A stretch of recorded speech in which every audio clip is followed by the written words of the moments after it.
명성교회 김하나 목사 청빙 결의에 대해 예장통합총회가 재심을 개시한 가운데 재판국장의 발언이 논란이 되고 있습니다. 재심의 공정성이 우려되면서 당초 예상과는 달리 결과를 속단하기 어려워 보입니다. 천수연 기자입니다. 예장통합총회 재판국이 명성교회의 김하나 목사 청빙결의 무효 소송에 대해 재심을 결정한 근거는 총회 헌법과 지난 9월에 열린 제103회기 정기총회 결의에 있습니다. 재판국장이 밝힌 헌법 규정 제124조 6항에서 8항에 따르면 판결에 영향을 미칠 수 있는 헌법위원회 해석이나 중요 사항이 있을 때 재심을 할 수 있습니다. 특히 재판국이 중대하고도 명백하게 법규 적용을 잘못했을 때도 포함됩니다.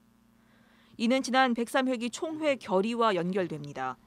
제28조 6항, 이른바 세습방지법에 대한 헌법위원회의 해석은 지난 총회에서 이미 은퇴한 목사도 포함된다고 수정됐습니다.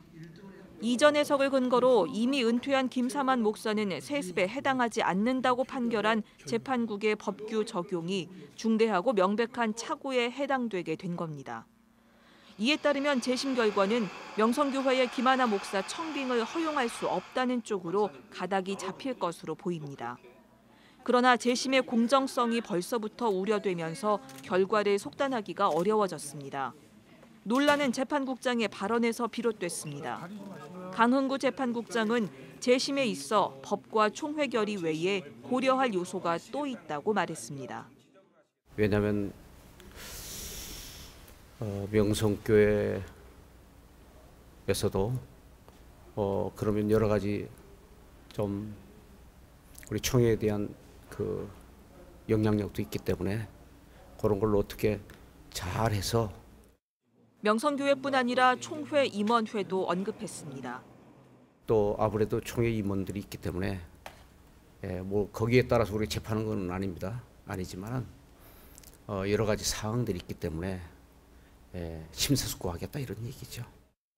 103회기 총회 결의에 대해서는 총회원들의 염원이 달려 있기 때문에 존중해야 한다면서도 이미 은퇴한 목사도 포함된다는 세습방지법 해석 결의에 문제를 제기하는 등 애매한 입장을 내비치기도 했습니다. 그러나 사실상은 3분의 2에 동의를 얻지 못한 부분도 있죠. 사실상은 거기에서도 약간은 문제가 있지 않겠나. 법리적 판단을 하겠다면서도 정치 상황을 고려하겠다는 재판국장의 발언으로 재심은 시작부터 공정성 논란에 휘말리게 됐습니다. CBS 뉴스 천수연입니다.